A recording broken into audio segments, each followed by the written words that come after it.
Lagi-lagi gue akan kasih kalian rekomendasi laptop low budget. Di video sebelumnya, kemarin gue sempet nge-review HP 14S. Dan di situ juga salah satu laptop low budget yang udah menggunakan SSD. Dan kali ini juga sama.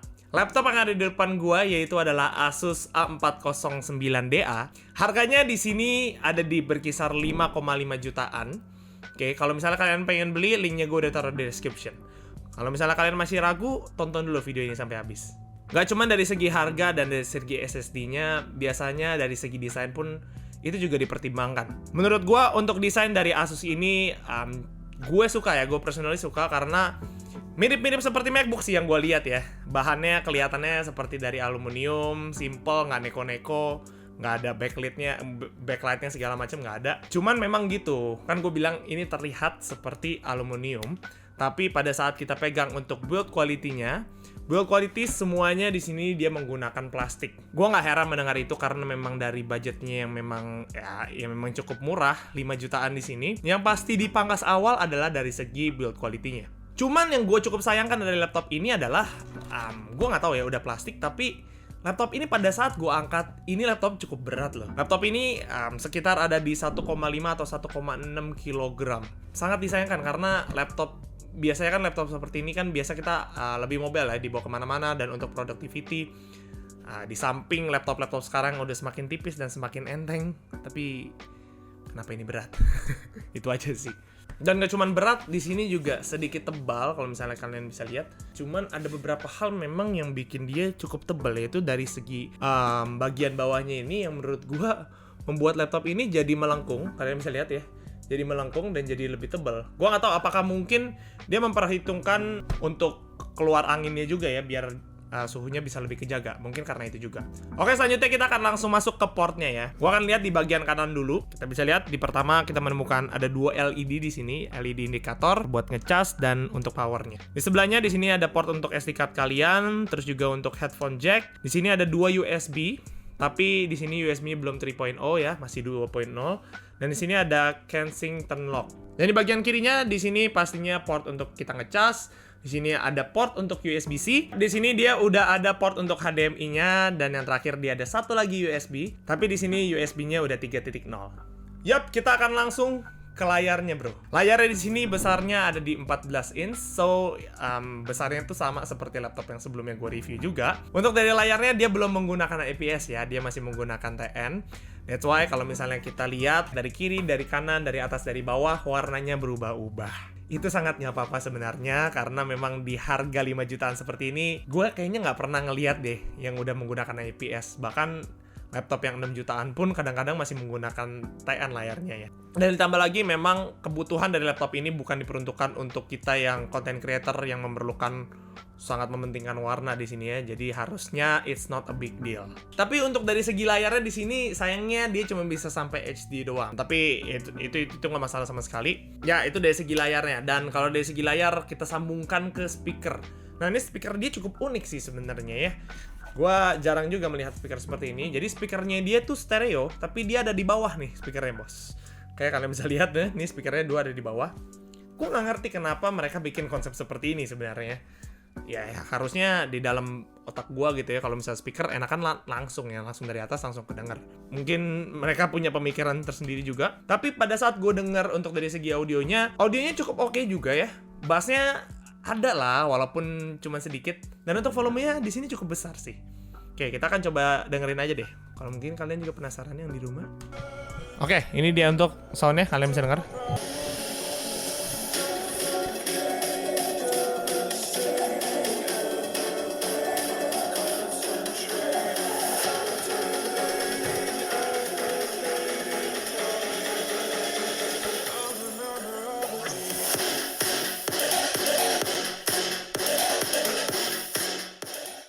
Kalau kita bahas segi baterai gitu ya, ini adalah satu-satunya mungkin baterai yang gua ketemu 6000 mAh di harga 2 jutaan.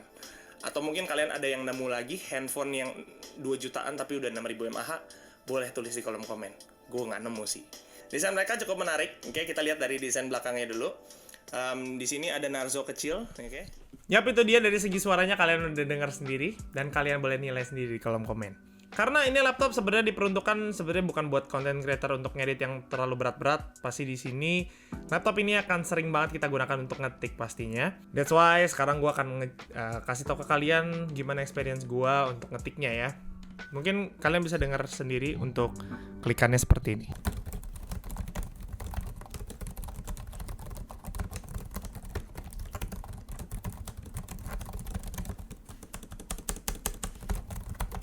Kalau dari segi suaranya memang cenderung soft di sini.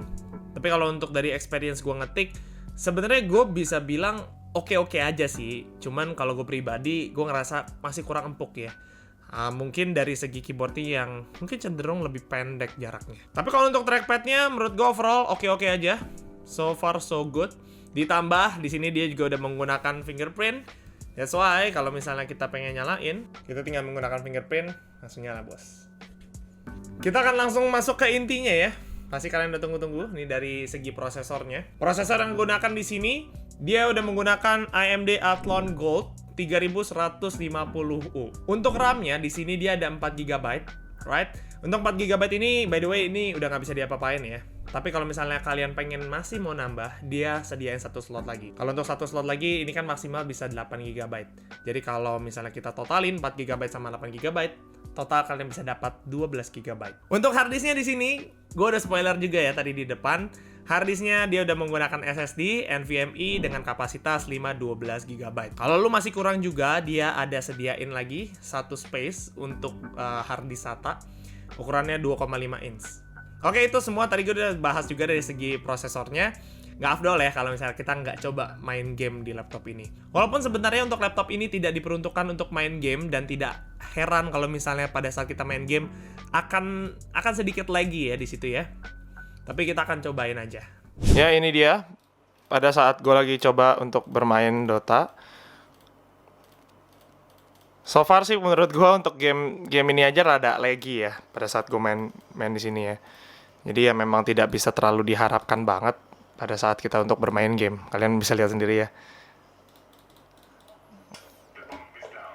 Oke, ini dia untuk CSGO-nya.